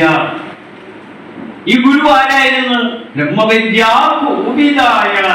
ആദ്യത്തെ സന്യാസ ശിഷ്യൻ പറയാണ്, എന്റെ ഗുരു സാക്ഷാത് ശ്രീനാരായണ ഗുരുദേവൻ ബ്രഹ്മവിദ്യയിൽ കോവിദനായിരുന്നു. ആ ഗുരു പകർന്നു തന്ന ബ്രഹ്മവിദ്യ. ഗുരുവിന് മുമ്പ് ആചാര്യന്മാരുണ്ടായിരുന്നു, അവരുമൊക്കെ നമുക്ക് പകർന്നു തന്നത് ബ്രഹ്മവിദ്യയാണ്. ആ ബ്രഹ്മവിദ്യക്ക്, ആത്മവിദ്യക്ക് എവിടെ അപജയം സംഭവിക്കുമോ, എവിടെ സങ്കോചം സംഭവിക്കുന്നു, അവിടെ വളരുന്നത് അവിദ്യയാണ്, അജ്ഞാനമാണ് വളരുന്നത്. അപ്പൊ അജ്ഞാനത്തെ ഇല്ലാതാക്കാനുള്ള ഏക പോംവഴി എന്ന് പറയുന്നത് ആത്മവിദ്യ പഠിക്കുകയാണ്. ശ്രീനാരായണ ധർമ്മം നമുക്ക് പറഞ്ഞു തരുന്നതും ആത്മീയമായ വിദ്യാഭ്യാസം തന്നെയാണ്, ഒരു സംശയമില്ല കാര്യത്തിൽ. അപ്പൊ ധർമ്മം നമ്മൾ പഠിക്കണം. ധർമ്മം പഠിച്ചേ പറ്റുകയുള്ളൂ. ഈ ധർമ്മത്തെ കുറിച്ച് ഗുരു ശ്രീനാരായണ ധർമ്മം ഞാൻ നേരത്തെ പറഞ്ഞു, 2024 എന്ന് പറയുന്നത് ധർമ്മം അവതരിപ്പിച്ചതിന്റെ 100ാം വാർഷികമാണെന്ന് പറഞ്ഞു. ഈ ധർമ്മം എന്ന് പറയുന്ന ഒരു പുസ്തകം 10 സർഗങ്ങളുള്ള പുസ്തകമാണ്, ഇവരൊക്കെ കയ്യിലുണ്ട്. ഞാനത് ആദ്യത്തെ ബാച്ചിൽ പാലാരിവട്ടത്തെ ധർമ്മഭരണ കേന്ദ്രത്തിൽ പഠിപ്പിച്ചതാണ്. ഇപ്പൊ പിന്നെ 2ാമത്തെ ബാച്ചിൽ ഒരുപാട് പുതിയ ആൾക്കാർ വന്നിട്ടുണ്ട്, അവരത് പഠിപ്പിച്ചിട്ടില്ല, പഠിപ്പിക്കണം. ആദ്യ ബാച്ചിൽ എല്ലാ കൃതികളും ധർമ്മം അടക്കമുള്ള കൃതികളൊക്കെ പഠിച്ചതാണ്. 2ാമത്തെ ബാച്ചായിട്ട് തുടങ്ങിയിട്ടില്ല, അത് പഠിപ്പിക്കാൻ പറ്റിയിട്ടില്ല, പഠിപ്പിക്കും. അത് പഠിക്കേണ്ടതാണ്, പഠിക്കാതെ പോകരുത്. ആ ധർമ്മം എന്ന് പറയുന്നത് ഒരു ഗുരു ശിഷ്യ സംവാദ രൂപത്തിലാണ് ഗുരു ധർമ്മം എഴുതിയിരിക്കുന്നത്. ഗുരുവല്ല, ഗുരു പറഞ്ഞിട്ട് ആത്മാനന്ദ സ്വാമിയാണ് എഴുതിയത്. ഗുരുവിന്റെ ആശയം, മൊഴികൾ അത് സംസ്കൃത പദ്യത്തിലാക്കിയതിന്റെ മലയാളമൊക്കെ ഉണ്ട്, അതുകൊണ്ട് പുസ്തകം കയ്യിലുള്ളവർക്ക് അറിയാം. അത് ആമുഖമായിട്ട് തന്നെ ധർമ്മം എന്താണെന്ന് ഗുരു നമുക്ക് പറഞ്ഞു തരികയാണ്. ധർമ്മയേവ ഹി ബോദ്ധവ്യോ മന്ദവ്യ കർമ്മകോടിഷു അനുഷ്ഠേയോ ഉപദേഷ്ടവ്യോ ധർമ്മോ ലോകപ്രവർത്തകഃ. ധർമ്മയേവ ഹി ബോദ്ധവ്യോ.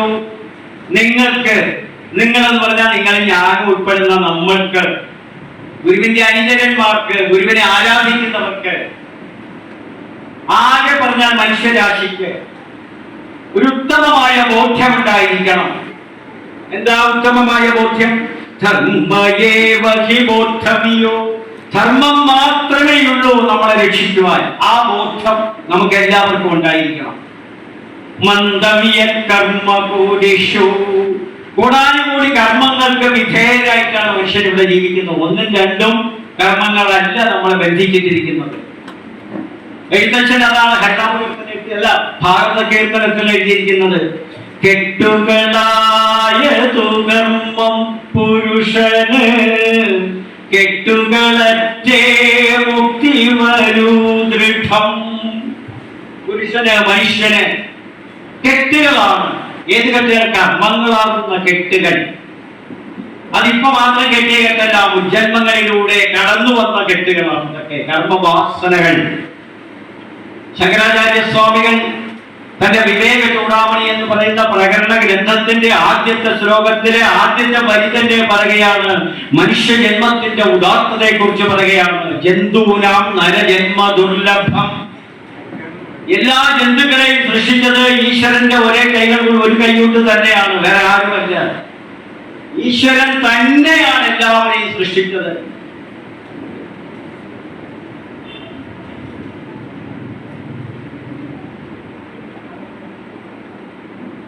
ഗുരുദേവൻ, ശ്രീനാരായണ ഗുരുദേവൻ ഈശ്വരന് കൊടുത്ത പരിപാവനമായ മറ്റൊരു പേരാണ് അറിവ്. അറിവ് അത് ഗുരുദേവൻ എഴുതിയിരിക്കുകയാണ്. അറിവാം കരുവാൻ ചെയ്ത കരുവാണിനമോർക്കുകിൽ. ഇനം എന്ന് പറഞ്ഞ ജാതിയാണ്. ഏത് ജാതിയാണ്? മനുഷ്യരുടെ ഇനം ആ മനുഷ്യന്റെ ജാതി എന്ന് പറയുന്നത്. അവിടെ ഇനം ജാതിയെ ഇനമായിട്ടാണ് ഗുരു പറഞ്ഞിരിക്കുന്നത്. ആനകൾ ഒരുപാടുണ്ട്. മൈസൂർ ആനയുണ്ട്, ആഫ്രിക്കൻ ആനയുണ്ട്, കേരളത്തിലെ ആനയുണ്ട്. ആനകൾ എന്ന ഒരു ഇനം, അത് ആനയുടെ ജാതിയാണ്. കൊതുക്, ഈച്ച, ഉറുപ്പ് എല്ലാത്തിനും ഉണ്ട് ജാതികൾ. അതാണോ പെണ്ണോ ഒന്നും അല്ല പ്രശ്നം. അങ്ങനെ എല്ലാ ഇനങ്ങളെയും സൃഷ്ടിച്ചത് അറിവെന്ന് പറയുന്ന കരുവാനാണ്. കരുവാൻ, കരുവാന്റെ കരുക്കളെ ഉണ്ടാക്കുന്നവരാണ് കരുവാൻ. ഒരു സ്വർണ്ണ കട്ടിയിൽ നിന്ന് പലതരത്തിലുള്ള ആഭരണങ്ങളെ ഉണ്ടാക്കുന്ന കരുവാനാണ് തട്ടാപ്പണിക്കൽ. മണ്ണ് കുഴച്ച് അതിൽ നിന്ന് കരം, കുടം, പൂജ, പൂച്ചട്ടി, ചെത്ത്, കരം, കള്ള്, അങ്ങനെ ഉൾപ്പെടെ എല്ലാ മൺ ഉരുപ്പടികളും ഉണ്ടാക്കുന്നത് കുലാലൻ എന്ന് പറയും. നാട്ടൻ ഭാഷയിൽ കുശവൻ എന്ന് പറയും. അവന്റെ കൈകൾ കൊണ്ടാണ് ഉണ്ടാക്കുന്നത്. അതുപോലെ അപ്പൊ അവൻ കരുവാൻ, അയാൾ ഉണ്ടാക്കുന്ന സാധനങ്ങൾ കരുക്കളുമാണ്. തട്ടാപ്പണിക്കൻ കരുവാനും തട്ടാപ്പണിക്കൻ പണിയുന്ന ആഭരണങ്ങൾ കരുക്കളുമാണ്. ഇവിടെ അറിവെന്ന് പറയുന്ന കരുവാൻ ഗുരുദേവൻ ഈശ്വരന് കൊടുത്ത പരിപാവനമായ ഒരു പേരാണ് അറിവ്. ആത്മോപദേശ ശതകം എടുത്തു നോക്കിയാലും ഈശ്വരൻ ദൈവം ഒന്നും കാണൂല. അറിവ്, അറിവ്, അറിവ്. അറിവെന്നൊരു കൃതി തന്നെ ഗുരുദേവൻ എഴുതിയിരിക്കുന്നു. അറിവാണ് അതിലത്തെ നായകൻ. ആ അറിവാനാണ് ഈശ്വരനാണ്. ആ അറിവിനെ തന്നെയാണ് ഈശ്വരൻ, ബ്രഹ്മം, ബോധം, ജ്ഞാനം, ആത്മാവ് എന്നൊക്കെ ഗുരുദേവൻ സംബോധന ചെയ്തിരിക്കുന്നത് ഈ അറിവിനെ തന്നെയാണ്. അപ്പൊ അവിടെ എന്താ ഗുരു എഴുതിയിരിക്കുന്നത്?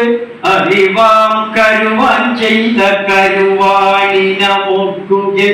ഓരോ ഇനത്തെ കുറിച്ച് ചിന്തിച്ചു കഴിഞ്ഞാൽ അറിവെന്ന് പറയുന്ന കരുവാൻ ഉണ്ടാക്കിയതാണ്. അങ്ങനെ എല്ലാ ഇനങ്ങളെയും കരുവാൻ, ഈ കരുവാൻ ഉണ്ടാക്കിയ ഇനങ്ങളെ ഇവിടെ ഉള്ളൂ. അപ്പൊ മനുഷ്യൻ ഉൾപ്പെടെ എല്ലാ സകല ജീവജാലങ്ങളെയും സൃഷ്ടിച്ചത് ഈശ്വരൻ എന്ന് പറയുന്ന ആ ഒരു വൈഭവം തന്നെയാണ്. ദൈവദശകത്തിൽ ഗുരു പറയുന്നു, നീയല്ലോ സൃഷ്ടിയും. സൃഷ്ടി നീയാണ്. സൃഷ്ടി എന്ന് പറയുന്ന ആ കർമ്മം അത് നീയാണ്. ആ പ്രവൃത്തി, ആ വെർപ്പാണത്. നീയല്ലോ സൃഷ്ടിയും സ്രഷ്ടാവും. സൃഷ്ടിക്കുന്നവനെയാണ് സ്രഷ്ടാവെന്ന് വിളിക്കുന്നത്. അപ്പൊ അതിന്റെ സൃഷ്ടികർത്താവും നീ തന്നെയാണ്. സൃഷ്ടി എന്ന് പറയുന്ന കർമ്മം നീ തന്നെയാണ്. സൃഷ്ടി നടത്തുന്ന സ്രഷ്ടാവ് നീ തന്നെയാണ്. സൃഷ്ടിജാലം നീയാണ്. സൃഷ്ടിക്കപ്പെടുന്ന വസ്തുക്കൾ സകല ജീവജാലങ്ങളും, ജീവജാലങ്ങൾ മാത്രമല്ല ചരാചരങ്ങൾ മുഴുവനും സൃഷ്ടിജാലങ്ങളാണ്. അതൊക്കെ നീ തന്നെയാണ്. ഇനി സൃഷ്ടിക്ക് ഒരുപാട് സാമഗ്രികൾ വേണം. ഒരുപാട് സാമഗ്രികൾ ഉണ്ടെങ്കിൽ നമുക്ക് സൃഷ്ടി നടത്താൻ പറ്റുള്ളൂ. ഈ സാമഗ്രികൾ ആരാണ്? അത് നീ തന്നെയാണ് എന്ന് പറയുമ്പോൾ എല്ലാത്തിൻ്റെയും നിയന്താവായിട്ടുള്ളത് അറിവെന്ന് പറയുന്ന ആ ബോധം ഈശ്വരൻ തന്നെയാണ്. ശങ്കരാചാര്യ സ്വാമികൾ എന്താ പറഞ്ഞത്? ജന്തൂനാം നരജന്മ ദുർലഭം. ഇങ്ങനെ ഈശ്വരന്റെ തന്നെ സൃഷ്ടി വൈഭവങ്ങളിൽ വെച്ച് മനുഷ്യ ജന്മം എന്ന് പറയുന്നത്, ഒരു മനുഷ്യന്റെ ജന്മം എന്ന് പറയുന്നത് അത്യപൂർവമായ ജന്മമാണ്. സാധാരണ കിട്ടുന്ന ജന്മമല്ല ഇത്. ഒരു പട്ടിയുടെ കുലം അത് ഈശ്വരന്റെ സൃഷ്ടികൾ തന്നെയാണ്. പാമ്പിന്റെ ഇനം പല പാമ്പുകളുണ്ട്. പക്ഷെ പൊതുവെ പാമ്പ് എന്ന് പറയുമ്പോൾ പാമ്പിനെയൊക്കെ സൃഷ്ടിച്ചതും ഈശ്വരൻ തന്നെയാണ്. കഴിക്കുന്ന കുതിരെ സൃഷ്ടിച്ചതും എർബിനെ സൃഷ്ടിച്ചതൊക്കെ സകലതും ഈശ്വരൻ തന്നെയാണ്. പക്ഷെ ഇങ്ങനെയുള്ള സൃഷ്ടി വൈഭവങ്ങളിൽ വെച്ച് ഒരു മനുഷ്യ ജന്മം കിട്ടുക എന്ന് പറഞ്ഞാൽ അത്യപൂർവമായ അവസ്ഥയാണത്. നമ്മളൊക്കെ ആ അത്യപൂർവമായ അവസ്ഥ കൈവന്നവനാണ്. എന്നാലോചിച്ച് നമ്മളൊക്കെ മനുഷ്യരല്ലേ? ഒരു നായായിട്ടാണ് ജനിച്ചിരുന്നെങ്കിൽ നമുക്ക് ഇവിടെ വന്ന് കസേരക്കയറി ഇരുന്നാൽ ഗോപാലകൃഷ്ണൻ ചേട്ടൻ ഇയാൾക്ക് ഓടിക്കാൻ പറ്റും അല്ലേ? ഒരു സംശയമില്ല. ഒരു നായ വന്ന് നമ്മുടെ കസേരക്കയറി ഇരുന്നാൽ നമ്മൾ വേദാന്തമൊക്കെ പറയും, എല്ലാവരും ഒക്കെ ആത്മസഹോദരനൊക്കെ പറയും. പക്ഷെ ആദ്യം നായനെ ഗോപാലകൃഷ്ണൻ തല്ലി കൂട്ടിക്കും. ഒരു പാമ്പ് കയറി ഇങ്ങനെ കഴിഞ്ഞു വന്നാൽ നമ്മളൊക്കെ ഇളകിയാറി ഓടും, പേടിച്ചിട്ട് ഓടും അല്ലേ? പക്ഷെ നമ്മളൊക്കെ മനുഷ്യരാണ്. ഈ മനുഷ്യ ജന്മം എങ്ങനെ കിട്ടിയത്? അത് ഈശ്വരന്റെ ഏറ്റവും വലിയ അനുഗ്രഹമാണ് കിട്ടിയത്. ഈ മനുഷ്യജന്മം എങ്ങനെ കിട്ടി? അതാണ് ആലോചിക്കേണ്ടത്. ഞാനൊരു മനുഷ്യനാണെങ്കിൽ ഇത്തിരി പേരും ഒക്കെ ഇങ്ങനെ കിട്ടിയിട്ടുണ്ടെങ്കിൽ അത് എന്റെ എന്ത് വൈഭവം കൊണ്ടാണ് കിട്ടിയത്?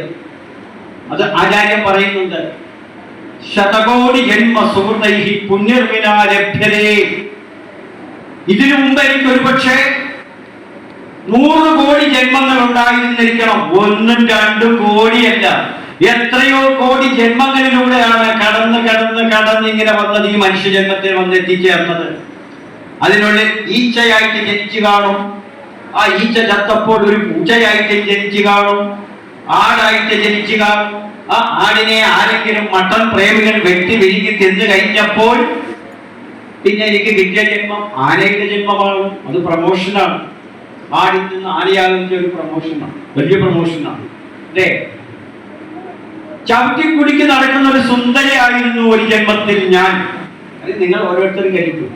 ചവിട്ടിക്കുടിക്ക് സൗന്ദര്യം, എന്നെ പോലെ സുന്ദരിമാരെ ആകുമെന്ന് പറഞ്ഞ് ഭൂമിയെ പോലും വേദനിച്ചുകൊണ്ട് ചവിട്ടിക്കുടിക്ക് ഇളക്കി നടന്ന പെണ്ണ് ചത്തുപോകാതിരിക്കാൻ പറ്റില്ല. അവര് ചത്തു കഴിഞ്ഞപ്പോ പിന്നെ കിട്ടിയ ജന്മം എന്താണ്? നാരികത്തുടനോരിയായി മാറുന്ന ഉൾക്കത്തിപ്പെണ്ണായിട്ട് മാറി. മറ്റുള്ളവരൊക്കെ കൂവി നാറ്റിച്ച് അവരുടെ വീടുകളിലൊക്കെ ചെന്ന് കാഷ്ടിച്ച് മനുഷ്യനെ ബുദ്ധിമുട്ടിക്കുന്ന ഊരി കുർക്കത്തിയായിട്ട് മാറി. അങ്ങനെ എത്രയോ ജന്മങ്ങൾ, അതിനടുത്ത് തുച്ഛമായ ചില ജന്മങ്ങളൊക്കെ മനുഷ്യന് കിട്ടിക്കാണും. ആ ജന്മങ്ങളിലേക്ക് ചെയ്ത സുഹൃതത്തിന്റെ ആകത്തുക കൊണ്ടാണ് ഒരു മനുഷ്യജന്മം ഇന്ന് കിട്ടിയിട്ടുണ്ടെങ്കിൽ അതിന്റെ അടിസ്ഥാന കാരണം അതാണ് ശതകോടി ജന്മ സുഹൃതൈഹി പുണ്യർവിനാ ലഭ്യതേ. ശ്രീനാരായണ ധർമ്മത്തിൽ ഗുരു പറഞ്ഞിട്ടുണ്ട്, ഞാൻ വേറെ രൂപത്തിൽ പറയുകയാണ്, അതാണ് മുജ്ജന്മം. പുരോഗമനവാദികൾക്ക് ഒരു സംശയമുണ്ട്, അങ്ങനെ ഒരു ജന്മമുണ്ടോ? മുജ്ജന്മം പലരും സമ്മതിക്കില്ല.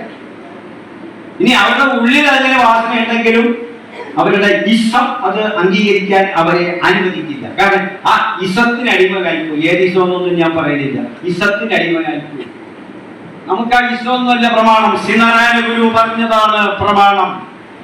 ശിവശതകത്തിൽ ഗുരുദേവൻ എഴുതി വച്ചിരിക്കുകയാണ്, പുരഹര പൂർവമികന്തു ഞാൻ പിഴച്ച് പരവശഭാവ ഒഴിഞ്ഞിടായി വതിന്. എന്റെ പുരഹര, ശിവനെ, ഭഗവാനെ, എന്റെ പൂർവ്വ ജന്മത്തിൽ ഞാൻ എന്ത് ദോഷങ്ങൾ ചെയ്തിട്ടാണ് എനിക്ക് ഇങ്ങനത്തെ ഒരു ജന്മം, കഷ്ടപ്പെടുന്ന ഒരു ജന്മം നീ തന്നത് എന്ന് ഗുരുദേവൻ എഴുതി വെക്കണമെങ്കിൽ മുജ്ജന്മം ഉണ്ടെന്ന് ഗുരു അംഗീകരിച്ചിട്ട് തന്നെയാണ് പുരഹര പൂർവമികന്തു ഞാൻ പിഴച്ച് പരവശഭാവം ഒഴിഞ്ഞിടായി വതിന്. പുരവരി ചെയ്തതുപോലെ നീ 3 പുരങ്ങളെയും കത്തിച്ച് അതിനകത്തിരുന്ന അസുരന്മാരെയൊക്കെ നിഗ്രഹിച്ച് ലോകത്തെ രക്ഷിച്ചവനല്ലേ ഭഗവാനെ? അതുപോലെ എന്റെ ജന്മജന്മാന്തരവിനയൊക്കെ എരിക്കണം. എന്റെ എല്ലാ ജന്മജന്മാന്തരവാസനകളെയും നീ ഇല്ലാതാക്കി എനിക്ക് മോക്ഷം തരണേ ഭഗവാനെ എന്ന് ഗുരുദേവൻ നമ്മളെ പഠിപ്പിക്കുമ്പോൾ തീർച്ചയായിട്ടും ഉജ്ജന്മം ഉണ്ടെന്ന് പറഞ്ഞ മഹാഗുരുവിൻ്റെതാണ് നമ്മുടെ പ്രമാണം. ഇസക്കാരുടെ പ്രമാണമൊന്നും അല്ല. എന്റെ പ്രമാണം അതാണ്. ഗുരുവിന്റെ പ്രമാണം തന്നെയാണ് എന്റെ പ്രമാണം എന്ന് പറയുന്നത്. അങ്ങനെ ഒരു ജന്മം കിട്ടി, ഉത്തമമായ ജന്മം കിട്ടി. ശങ്കരാചാര്യസ്വാമി പറയുന്നത്, മനുഷ്യന്റെ ഒരു വേഷം കിട്ടിയതുകൊണ്ട് മാത്രം മനുഷ്യനാകുകയില്ല. അമ്മ പ്രസവിച്ച് ആണായിട്ട് പെണ്ണായിക്കോട്ടെ, മനുഷ്യന്റെ രൂപം. ഒരു മനുഷ്യ സ്ത്രീ പ്രസവിച്ച മനുഷ്യന്റെ രൂപമായിരിക്കുമല്ലോ, അല്ലെങ്കിൽ മനുഷ്യ സ്ത്രീയുടെ രൂപമായിരിക്കും. അങ്ങനെ ഒരു കോലം കിട്ടിയതുകൊണ്ട് മാത്രം മനുഷ്യനാകുന്നില്ല. ശങ്കരാചാര്യസ്വാമികൾ വിവേക ചൂടാമണിയിൽ തന്നെ പറയുകയാണ്, ദുർലഭം ത്രയമേ വൈതത് ദൈവാനുഗ്രഹ ഹേതുകം മനുഷ്യത്വം മുമുക്ഷുത്വം മഹാപുരുഷ സംശ്രയ. അങ്ങനെ ഒരു കിട്ടിയ മനുഷ്യജന്മത്തിൽ 3 കാര്യങ്ങൾ കിട്ടാൻ ഏറ്റവും ബുദ്ധിമുട്ടാണ്. ആദ്യം ആചാര്യം പറഞ്ഞു, മനുഷ്യ ജന്മം കിട്ടാൻ ബുദ്ധിമുട്ടാണ്. അത് കിട്ടി. മനുഷ്യ ജന്മം കിട്ടിയാലും അതിൽ 3 കാര്യങ്ങൾ കിട്ടാൻ വലിയ ബുദ്ധിമുട്ടാണ്. അത് അങ്ങനെ കിട്ടിയിട്ടുണ്ടെങ്കിൽ അതാണ് ഏറ്റവും വലിയ ദൈവാനുഗ്രഹം. അതായത് ഒന്ന് മനുഷ്യത്വം. മനുഷ്യന്റെ വേഷം കിട്ടിയാലും മനുഷ്യത്വം എന്ന് പറയുന്നത് കിട്ടുക എന്ന് പറഞ്ഞാൽ ഇത്തിരി ബുദ്ധിമുട്ടാണ്. ആ മനുഷ്യത്വം എന്താണ്? അത് ഗുരുദേവൻ ശ്രീനാരായണ ധർമ്മത്തിൽ പറഞ്ഞിട്ടുണ്ട്, ജാതി ലക്ഷണത്തിലും പറഞ്ഞിട്ടുണ്ട്. മനുഷ്യാണാം മനുഷ്യത്വം ജാതി. മനുഷ്യന്റെ ജാതി എന്ന് പറയുന്നത് മനുഷ്യത്വമാണ്. അപ്പൊ മനുഷ്യന്റെ വേഷഭൂഷാദികൾ കെട്ടി ഒരുങ്ങി നടന്നുകൊണ്ട് മാത്രം മനുഷ്യനാവൂല. മനുഷ്യത്വം എന്ന് പറയുന്ന ആ ഒരു ഘടകം കിട്ടണം. എന്താണ് മനുഷ്യത്വം എന്ന് പറയുന്ന ഘടകം? ഈ ലോകത്തിൽ ഞാൻ മാത്രമല്ല മനുഷ്യനായിട്ട് അല്ലെങ്കിൽ മനുഷ്യ സ്ത്രീ ആയിട്ടുള്ളത്. എത്രയോ കോടിക്കണക്കിന്, കേരളത്തിൽ തന്നെ 1.5 കോടിയൊക്കെ ആയെന്നാണ് കേൾക്കുന്നത്. ഇവരിൽ എല്ലാവരിലും അടങ്ങിയിരിക്കുന്നത്, ഈ 1.5 കോടി ജനങ്ങളുടെ ഹൃദയങ്ങളിലും ഉൾക്കൊണ്ടിരിക്കുന്നത് ഒരേ ജീവചൈതന്യം തന്നെയാണ്, ഒരേ ആത്മചൈതന്യം തന്നെയാണെന്നുള്ള തിരിച്ചറിവുണ്ടായി അതനുസരിച്ച് അങ്ങോട്ട് പ്രവർത്തിക്കണം, അവരോട് കാണിക്കണം. അതാണ് മനുഷ്യത്വം എന്ന് പറയുന്നത്.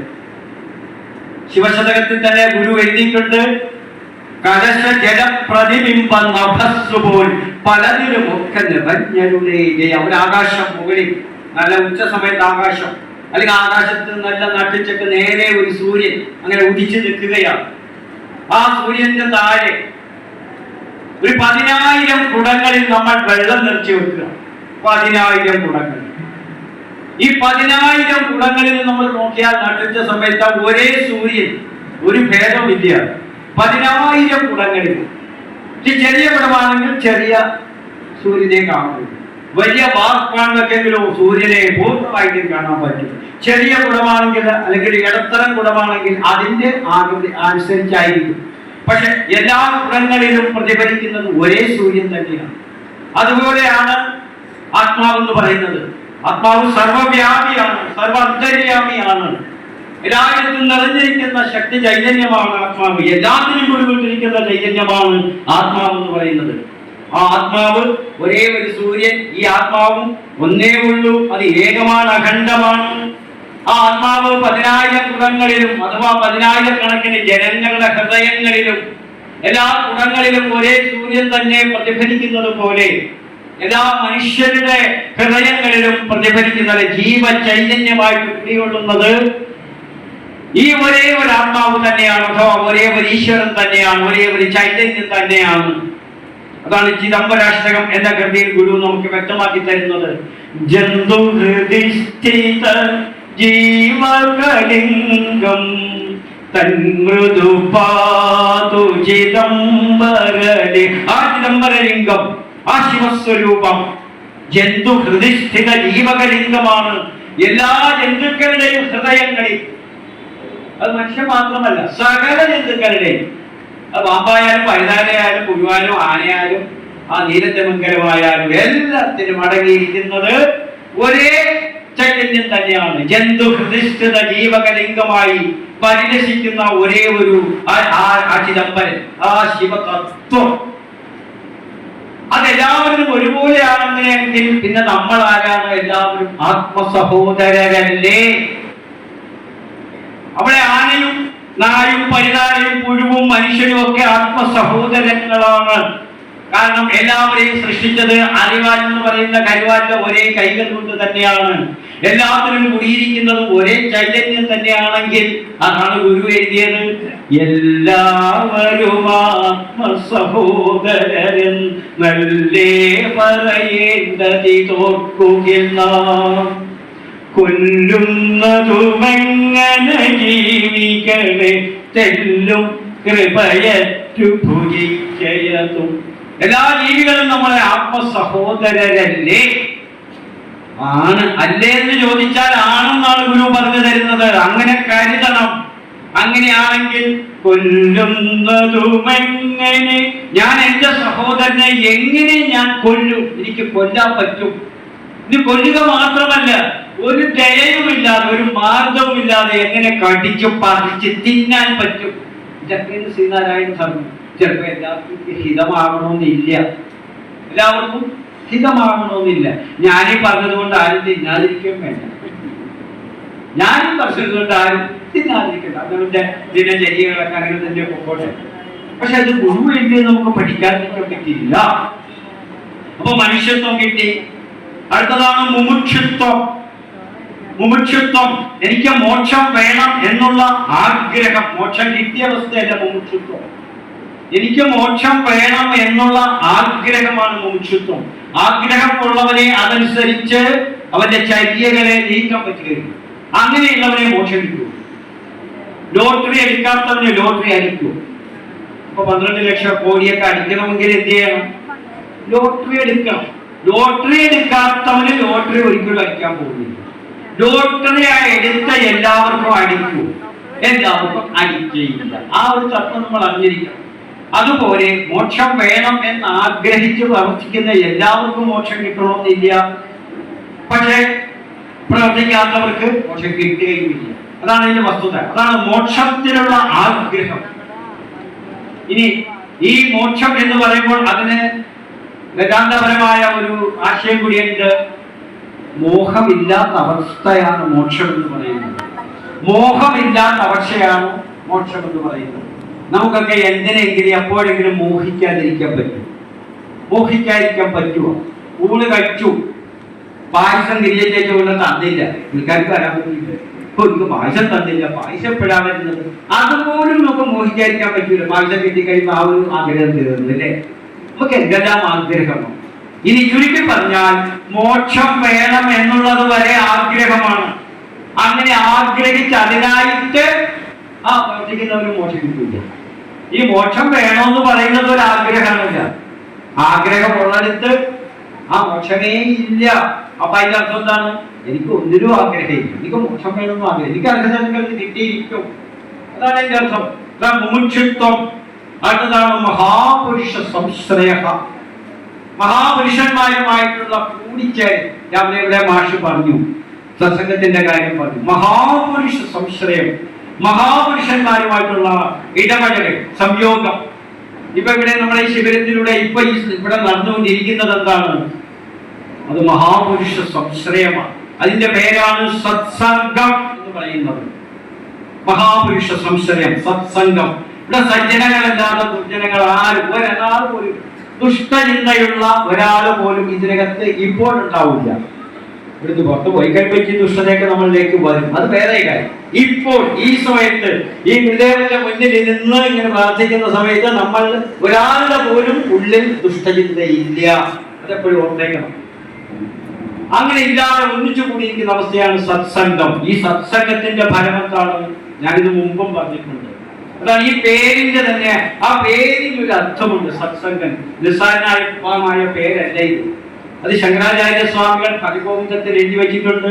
സത്സംഗത്വേ നിസ്സംഗത്വം, നിസ്സംഗത്വേ നിർമോഹത്വം, നിർമോഹത്വേ നിശ്ചലതത്വം, നിശ്ചലതത്വേ ജീവൻ മുക്തി. സത്സംഗത്തിലൂടെ നിസ്സംഗത്വം ഉണ്ടാവും. ആ സത്സംഗത്തിന് മാത്രമേ നിസ്സംഗത്വം, ഒന്നിനോടും അറ്റാച്ച്മെന്റ് ഇല്ലാത്ത അവസ്ഥയാണ്. അത് വാസ്തവഭാഷത്തിൽ പറയുന്ന അവസ്ഥയിൽ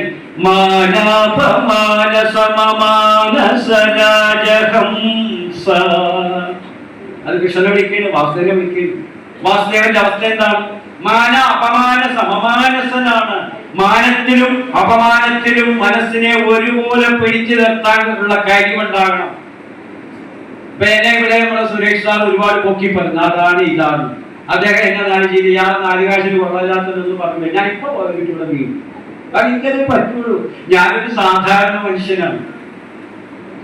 അപ്പൊ മാനത്തിലും അപമാനത്തിലും ഒരേ മനസ്സോടെ നിൽക്കാൻ കഴിവുള്ളത് ആരാണ്?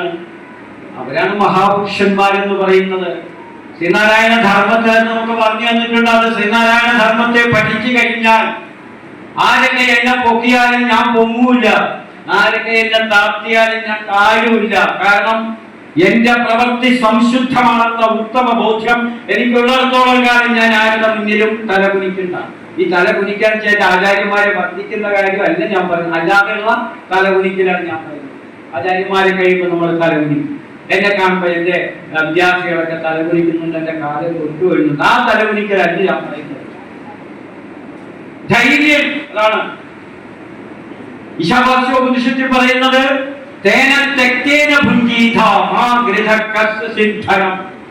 അത് ഗുരുദേവൻ മലയാളത്തിലേക്ക് മൊഴി മാറ്റിയതാണ്.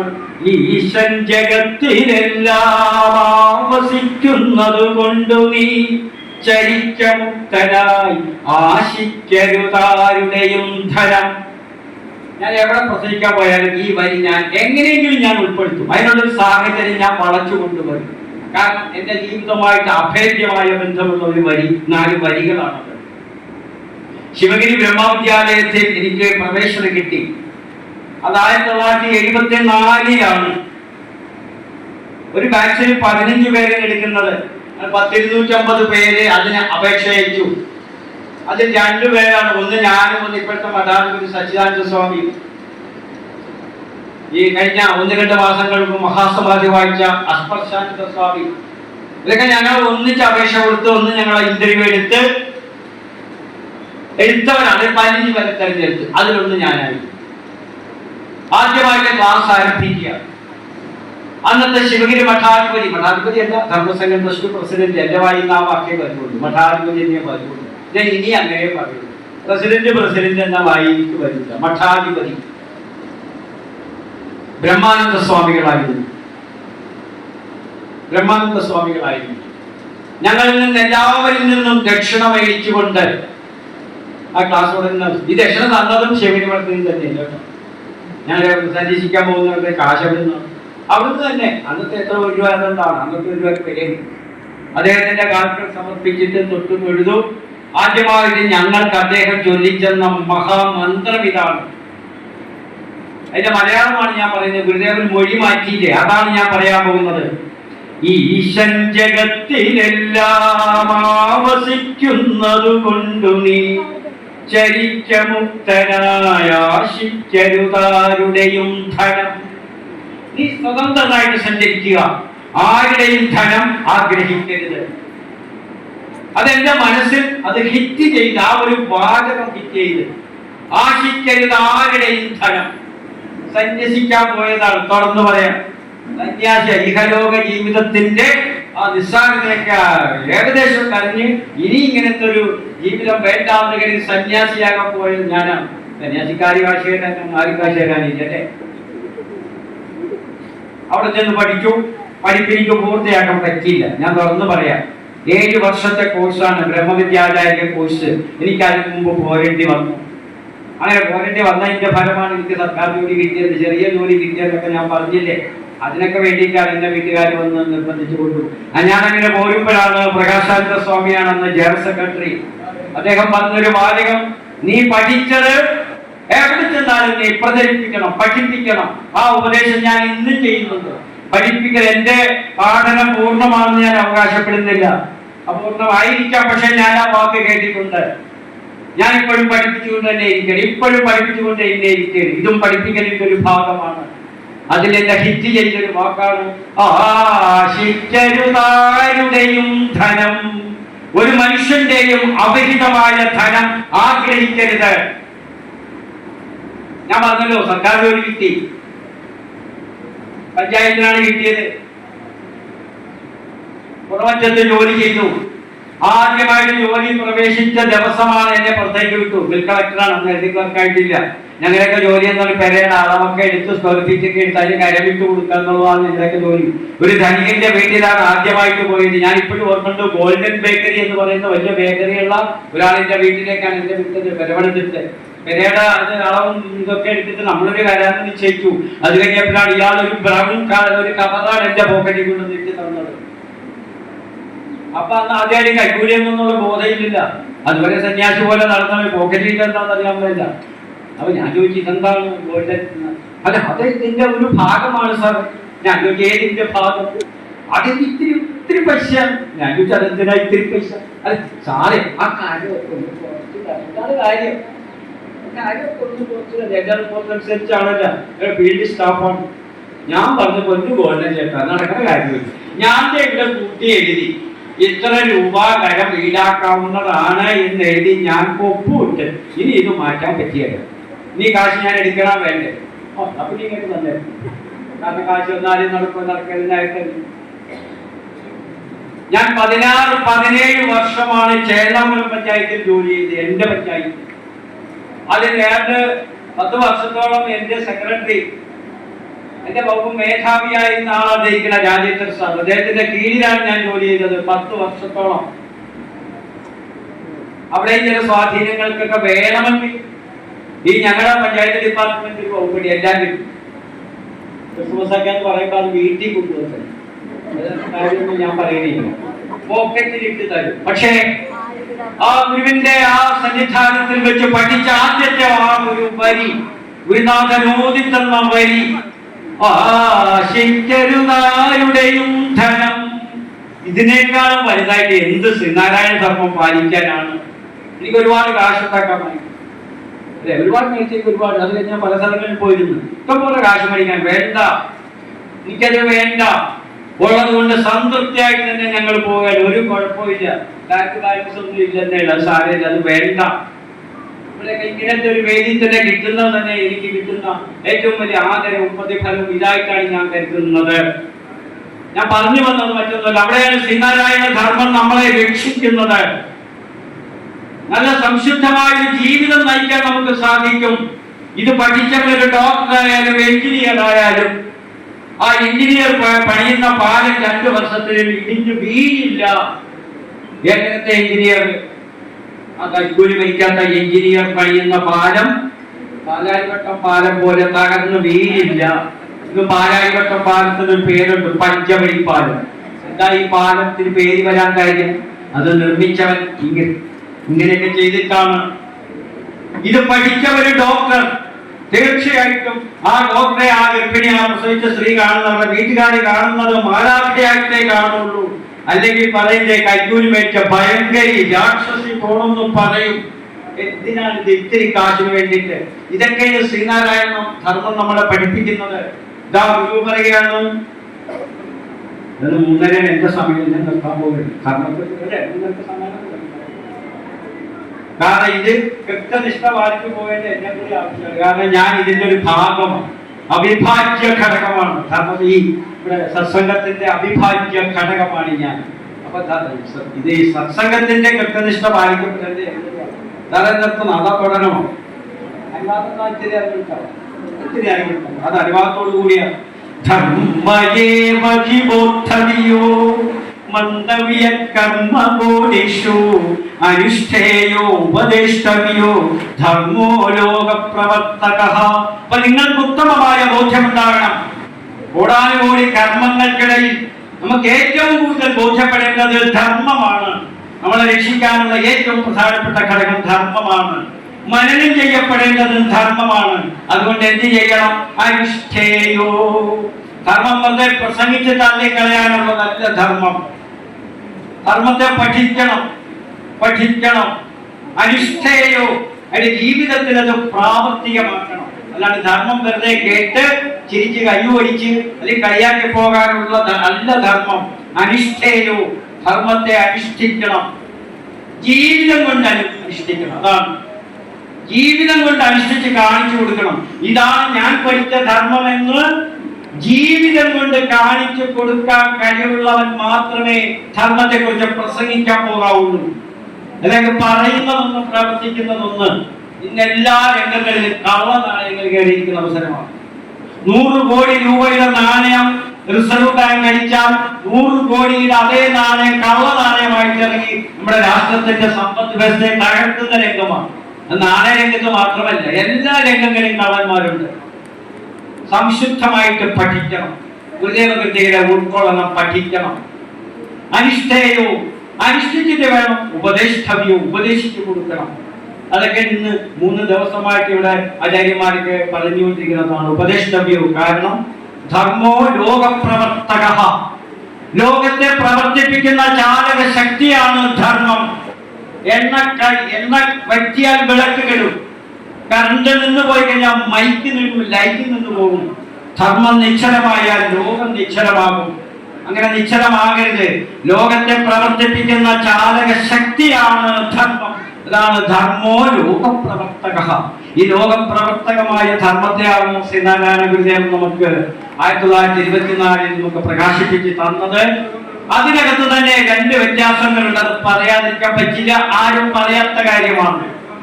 ഒന്ന്, ധർമ്മം എന്ന് പറയുന്നത് ഗുരുദേവൻ എഴുതിയിട്ടുണ്ട്, ധർമ്മ ഏവ പരം ദൈവം, ധർമ്മ ഏവ മഹാധനം, ധർമ്മ സർവത്ര വിജയീ ഭവതു ശ്രേയസേ ഗൃണാം.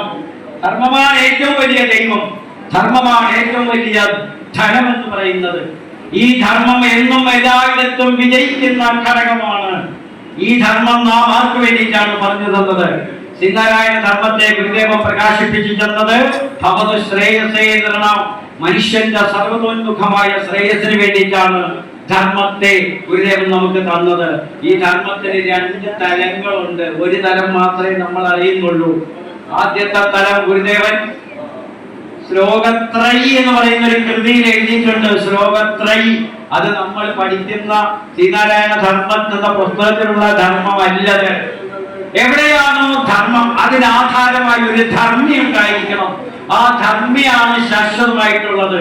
ആ ധർമ്മിയിൽ നിന്നുണ്ടാകുന്ന ധർമ്മം ശാശ്വതമല്ല, താൽക്കാലികമാണ്.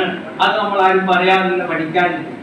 ഇനി ഈ പുസ്തകത്തിൽ പറയുന്ന ധർമ്മം എന്ന് പറയുന്നത് അത് നമ്മുടെ ചര്യയാണ്, ജീവിതചര്യയാണ്. ആ ജീവിതചര്യ നമുക്ക് മാതൃകയാകട്ടെ. മഹാഗുരുവിന്റെ ത്രികരണ ശുദ്ധി കൊണ്ട് നിദർശനമായ പ്രഥിതമായ മഹത് ജീവിതം നമുക്ക് മാർഗദർശകമാകട്ടെ എന്ന് മാത്രം പ്രാർത്ഥിച്ചുകൊണ്ട് മഹനീയമായ ഈ വേദി കുറച്ചു നേരം ഒന്ന് സംവദിക്കുവാൻ, ഈ ഗുരുവിനെ ഒന്ന് സ്മരിക്കുവാൻ അസുലഭമായ ഒരു അവസരം എനിക്ക് തന്ന് അനുഗ്രഹിച്ച ഇതിന്റെ സാരഥികളോടും എന്നെ ഇത്ര നേരം ശ്രമിച്ച എല്ലാ സജ്ജനങ്ങളോടും ഈ മഹാഗുരുവിന്റെ മഹാനാമത്തെ കൃതജ്ഞത പ്രകാശിപ്പിക്കുന്നു. നമസ്കാരം.